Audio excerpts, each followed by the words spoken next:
그들이 이 말을 듣고 마음에 찔려 베드로와 다른 사도들에게 물어 이르되, 형제들아, 우리가 어찌할꼬? 너희가 회개하여 각각 예수 그리스도의 이름으로 세례를 받고 죄 사함을 받으라. 그리하면 성령의 선물을 받으리니 이 약속은 너희와 너희의 자녀와 모든 먼데 사람 곧 주 우리 하나님이 얼마든지 부르시는 자들에게 하신 것이라. 또 여러 말로 확증하며 권하여 너희가 이 패역한 세대에서 구원을 받으라. 그 말을 받은 사람들은 세례를 받으매 이날에 신도의 수가 3,000이나 더하더라. 그들이 사도의 가르침을 받아 서로 교제하고 떡을 떼며 오로지 기도하기를 힘쓰니라. 사람마다 두려워하는데 사도들로 말미암아 기사와 표적이 많이 나타나니 믿는 사람이 다 함께 있어 모든 물건을 서로 통용하고 또 재산과 소유를 팔아 각 사람의 필요를 따라 나눠주며 날마다 마음을 같이하여 성전에 모이기를 힘쓰고 집에서 떡을 떼며 기쁨과 순전한 마음으로 음식을 먹고 하나님을 찬미하며 또 온 백성에게 칭송을 받으니 주께서 구원받는 사람을 날마다 더하게 하시니라. 여러분이 건강이 굉장히 중요하잖아요. 근데 이 건강에 대해서 중요한 부분 중에 하나는 바로 균형을 잘 유지해야 된다는 것입니다. 뭔가로 치우친 모습들은 이 건강을 잃어버리게 만들죠. 음식도 치우치게 편식한다던가 이런 모습들. 마찬가지로 교회도 이 균형 잡힌 모습이 굉장히 중요합니다. 오늘 본문은 건강한 교회의 부흥은 오직 성령으로 말미암아진다라는 것을 우선 말하고 있는데요. 초대교회가 부흥할 수 있었던 가장 큰 이유는 바로 성령의 역사입니다. 지금 본문에서 베드로가 증거하고 있고 그 증거로 말미암아 제자의 수가 3,000이나 더하는 그런 역사가 벌어지고 있습니다. 여기서 이제 3,000명이라고 나오는데요. 사도행전 1장 15절에 보면은 믿는 사람들의 숫자가 120문도였어요. 근데 그 수가 3,000명으로 증가하게 됩니다. 그리고 사도행전 4장 4절에 보시면은 남자의 수만 약 5,000명이 되죠. 이런 외적 부흥은 어떻게 가능해집니까? 오직 성령의 역사라는 것이죠. 이 초대교회에서 몇 명까지 늘려야 된다 이런 목표를 놓고 욕심을 부린 적도 없습니다. 성령의 능력으로 복음을 증거했더니 하나님의 때가 돼서 이런 결과가 나타났다는 것이죠. 강력한 성령의 세례를 받은 베드로가 사람들에게 복음을 증거한 것입니다. 베드로의 그 증거를 듣고 난 뒤에 사람들의 반응을 보시면은요. 37절에 저희가 이 말을 듣고 마음에 찔려 베드로와 다른 사도들에게 물어 가로되 형제들아 우리가 어찌할꼬 하거늘. 여러분 성령의 능력으로 증거되는 복음은 심령을 움직입니다. 성령께서 역사하시는 말씀은 살아있고 운동력이 있어서 좌우의 어떤 것보다 예리하여서 우리의 혼과 영과 골수와 관절을 찔러 쪼개는 능력이 있는 것이죠. 베드로가 성령의 세례를 받아 복음을 증거했을 때 그 능력이 나타났습니다. 그리고 능력 있는 복음의 증거가 있을 때 사람들도 주께 돌아오게 되죠. 그래서 사람들이 회개하고 세례를 받게 되는 것입니다. 이 베드로가 처음부터 복음을 전함에 담대함이 있지 않았습니다. 숨었고 겁이 있었고 그런데 기도하고 성령의 세례를 받으면서 능력이 생긴 것입니다. 자, 그리고 이 건강한 교회 부흥은 또 질적인 성장이 따라온다라는 것을 우리가 확인하게 되는데요. 42절에 보시면은 이 초대교회의 질적인 부흥의 모습, 이 가운데서 4가지 정도로 우리가 살펴볼 수 있는데 42절에 처음에 보면은 저희가 사도의 가르침을 받았다라고 나옵니다. 우선 말씀의 배움이 있다라는 것입니다. 이 초대 예루살렘 교회는 가르침을 받았는데요. 누가 가르치고 있습니까? 사도들입니다. 사도들을 통해서 성령께서 역사하시는 것이고 그 역사의 중심에는 말씀이 있었다라는 것입니다. 이들은 무엇보다도 사역에서 말씀을 중심하여서 증거하고 전파하는 것을 보게 됩니다.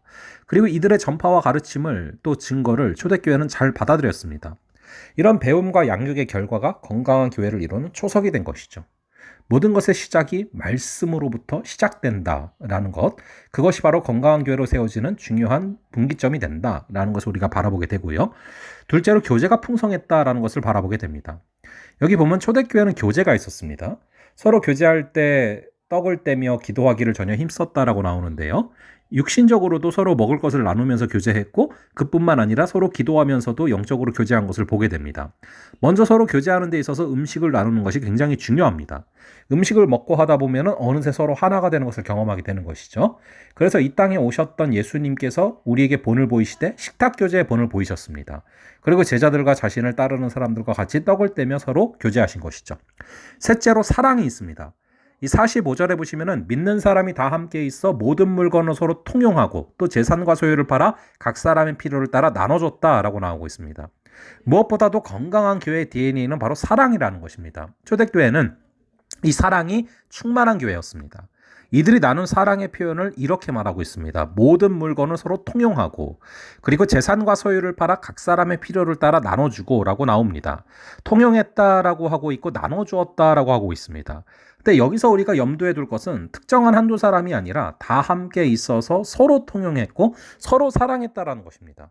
이렇게 서로 사랑이 가능한 이유가 뭡니까? 바로 소유의 개념에 있어서 내 것에 대한 욕심과 집착이 없어지고 서로의 필요에 민감하게 변화됐다라는 것이죠. 돈이 있는 사람은 그 있는 것으로 자기 혼자 이익을 위해 사용하지 않았습니다. 없는 사람의 필요를 위해서 아낌없이 나누어 준 것이죠. 하나님의 은혜를 받을 때 나타나는 일이 무엇입니까? 욕심이 사라진다라는 것입니다. 주고 싶은 넉넉한 마음이 생기게 되는 것이죠. 성령 받고 은혜 받으면 나 혼자 잘 먹고 잘 살자는 마음이 없어집니다. 다른 사람의 필요를 채워주고 싶어 하는 것이죠.